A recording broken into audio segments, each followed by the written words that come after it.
नमस्कार, मैं सुधीर चौधरी। तो चलिए जानते हैं देश विदेश की तमाम बड़ी खबरें सिर्फ 20 मिनट में। इससे पहले आप हमें कमेंट में जरूर बताएं कि आप यह वीडियो कहां से देख रहे हैं। अगर आपने अभी तक इस वीडियो को लाइक नहीं किया है तो इसे लाइक करें और साथ ही चैनल को सब्सक्राइब करना बिल्कुल न भूलें। चुनाव आयोग ने बंगाल में मतदाता सूची की शुद्धता के लिए प्रत्येक विधानसभा क्षेत्र में प्रतिदिन 100 मतदाताओं की सुनवाई का लक्ष्य रखा है। सह निर्वाचक पंजीकरण अधिकारी ARO सुनवाई करेंगे। लगभग 30 लाख नॉन मैपिंग मतदाता और 1 करोड़ 67 लाख संदिग्ध डेटा वाले मतदाता शामिल हैं। 16 दिसंबर को मसौदा सूची प्रकाशित होगी और अंतिम मतदाता सूची 14 फरवरी 2026 को आएगी। BLO और चुनाव अधिकारियों की सुरक्षा को लेकर आयोग सख्त है। पश्चिम बंगाल के राज्यपाल CV आनंद बोस ने कोलकाता के साल्टलेक स्टेडियम में लियोनेल मेसी के सम्मान समारोह में अराजकता पर नाराजगी जताई। उन्होंने इसे खेल प्रेमियों के लिए काला दिन बताया। राज्यपाल ने कार्यक्रम के कुप्रबंधन और पुलिस की को एक से आची की बात की निष्क्रियता पर सवाल उठाए। उन्होंने घटना की न्यायिक जांच और आयोजकों के खिलाफ कार्रवाई की मांग की। साथ ही भविष्य के आयोजनों के लिए SOP बनाने का निर्देश दिया। बंगाल के राज्यपाल डॉ CV आनंद बोस ने बंकिम चंद्र चट्टोपाध्याय द्वारा राष्ट्रगीत वंदे मातरम की रचना के 150 साल पूरे होने पर 1 साल तक चलने वाले जश्न कार्यक्रमों की घोषणा की है।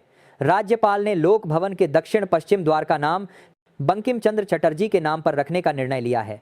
वंदे मातरम के दूरगामी असर पर काम करने के लिए लोक भवन में एक वंदे मातरम चेयर भी शुरू की है।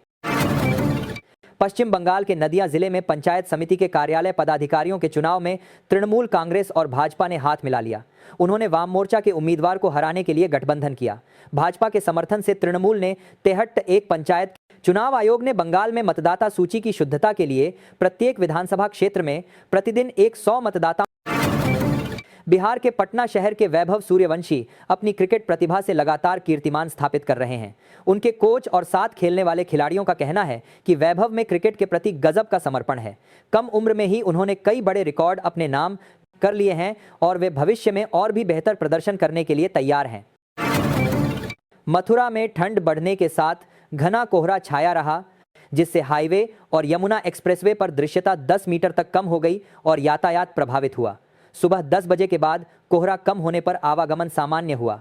न्यूनतम तापमान 10 डिग्री सेल्सियस तक पहुंचने और गलन बढ़ने से लोगों को परेशानी हुई। कोहरे के कारण चालकों को इंडिकेटर जलाकर धीमी गति से वाहन चलाने पड़े। Chief of defence staff general Anil Chauhan ने तेलंगाना के एयरफोर्स अकादमी डुंडीगल में कंबाइंड ग्रेजुएशन परेड की समीक्षा की। उन्होंने नए फ्लाइट कैडेट से कहा कि युद्ध में कोई रनर अप नहीं होता। पाकिस्तान पर तंज कसते हुए उन्होंने कहा कि युद्ध स्पष्ट लक्ष्य और निर्णायक कार्रवाई से जीते जाते हैं, न कि बयानबाजी से। राष्ट्रीय स्वयंसेवक संघ प्रमुख मोहन भागवत ने अंडमान में सावरकर के कार्यक्रम में कहा कि यह भारत के लिए जीने का समय है, मरने का नहीं। देश को हर चीज से ऊपर रखना चाहिए। उन्होंने कहा कि सावरकर को उनकी देशभक्ति के लिए याद करते हैं। देश में तेरे टुकड़े होंगे जैसी भाषा नहीं चलनी चाहिए। आज संसद पर 2001 के आतंकी हमले की 24वीं बरसी पर प्रधानमंत्री मोदी, राहुल गांधी, सोनिया गांधी सहित कई नेताओं ने शहीदों को श्रद्धांजलि अर्पित की। उपराष्ट्रपति CP राधाकृष्णन ने सबसे पहले श्रद्धांजलि दी।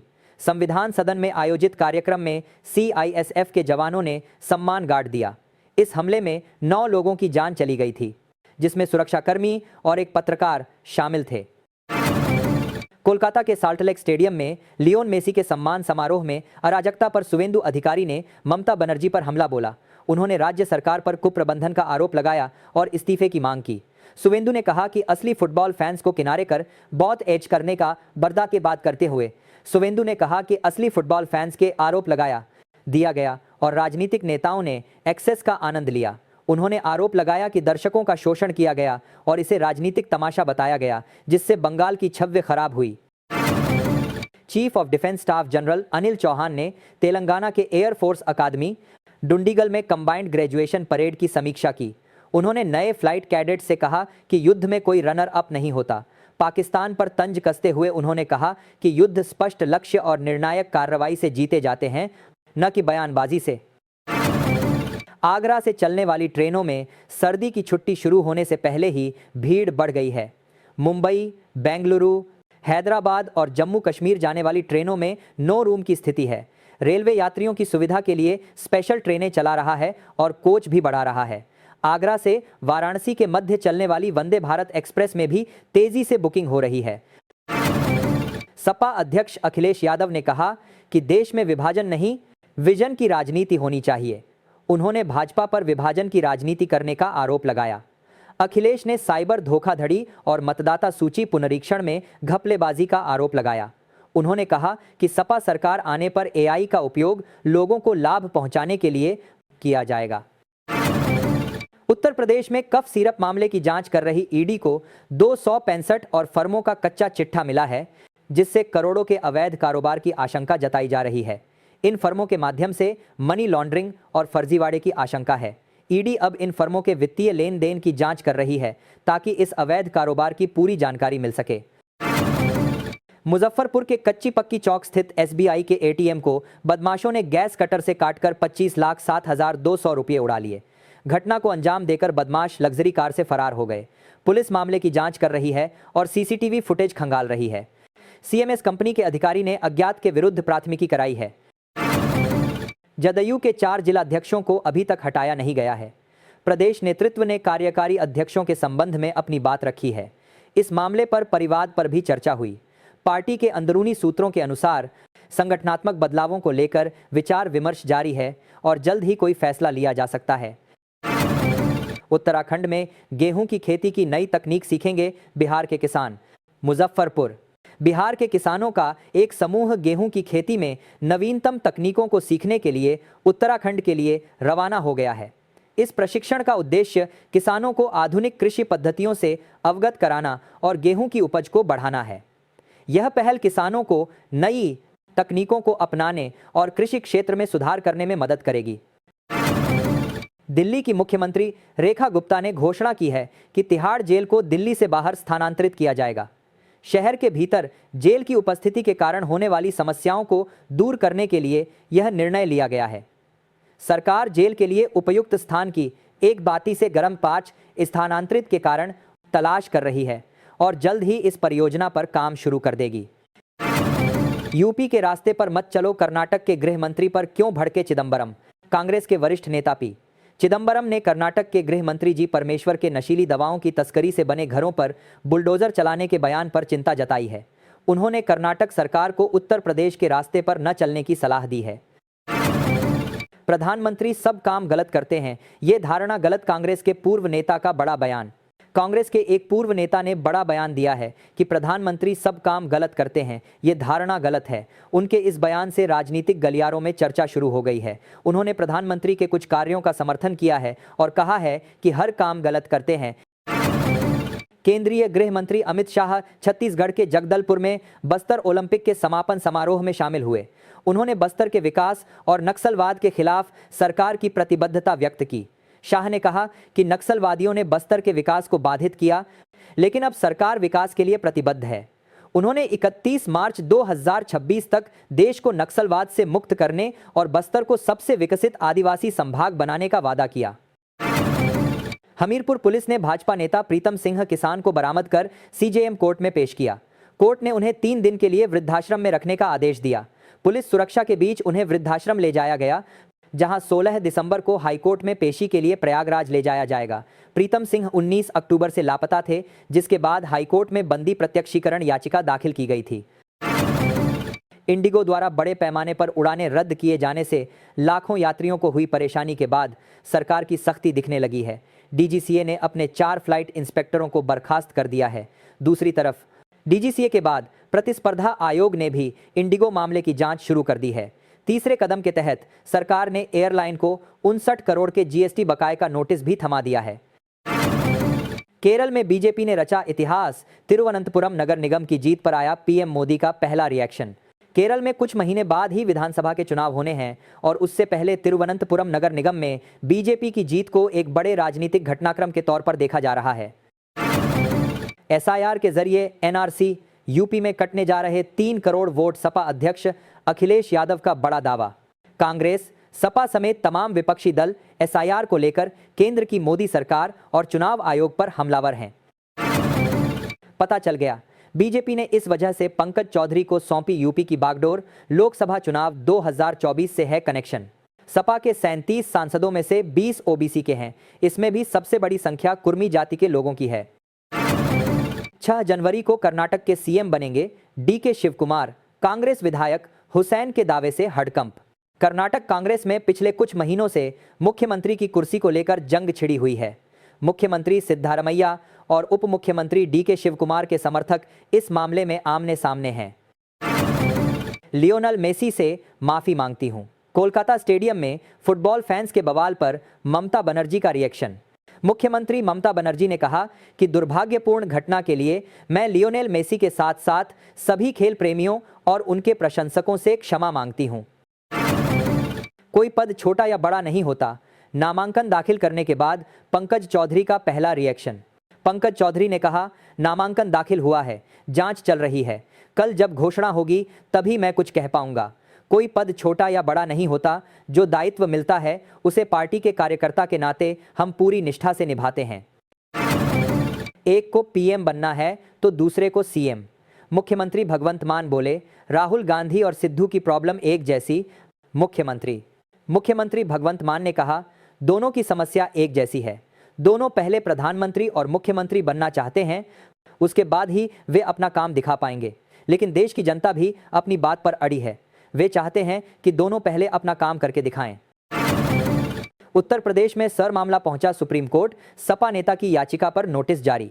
मुख्य न्यायाधीश सूर्यकांत और जस्टिस जयमाल्या बागची की पीठ ने अरविंद सिंह के वकील वरिष्ठ अधिवक्ता सिद्धार्थ दवे की दलीलें सुनने के बाद यह आदेश दिया।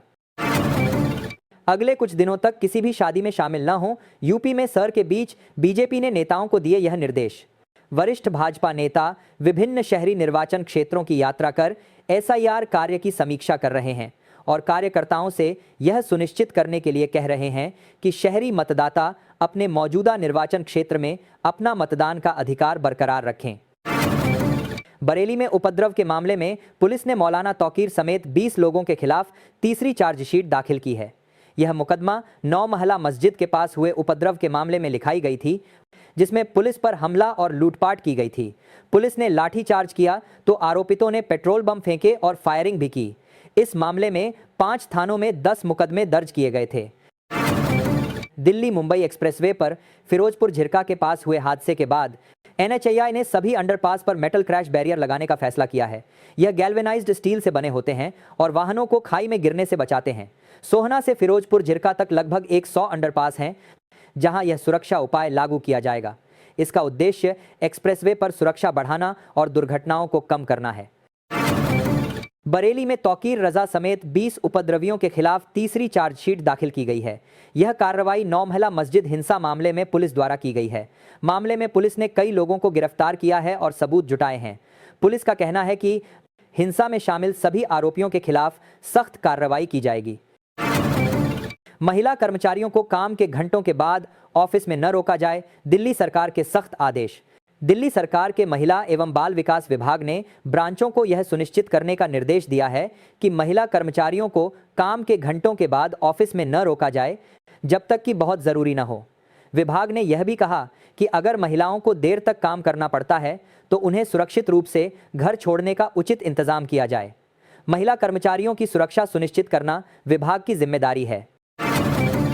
सुप्रीम कोर्ट ने मुंबई के BMW हिट एंड रन मामले में आरोपी मिहिर शाह की जमानत याचिका खारिज कर दी। न्यायालय ने कहा कि ऐसे लड़कों को सबक सिखाना जरूरी है और माता पिता भी जिम्मेदार हैं। मिहिर शाह ने बॉम्बे हाईकोर्ट के आदेश को चुनौती दी थी।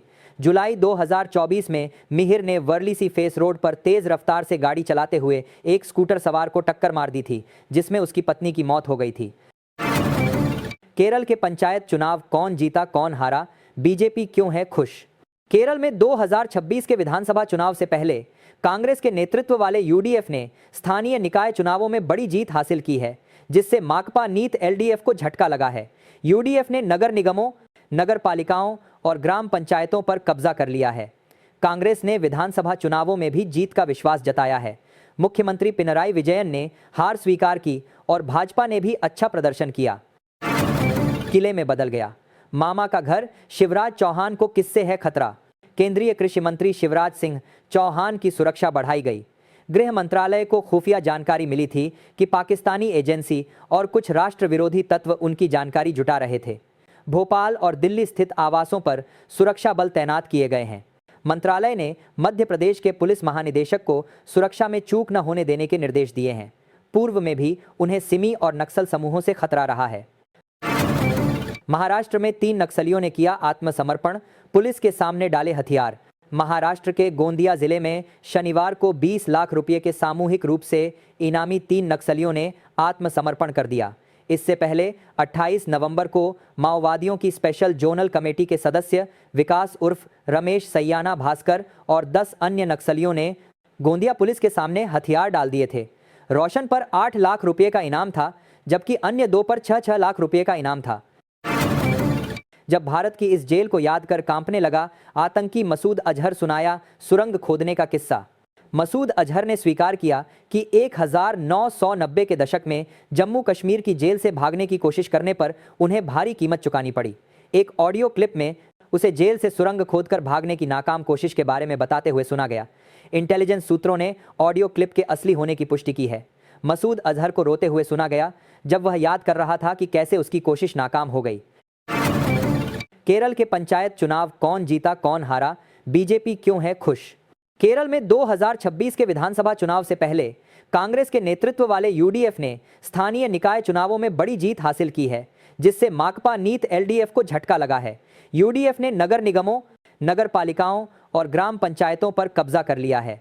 कांग्रेस ने विधानसभा चुनावों में भी जीत का विश्वास जताया है।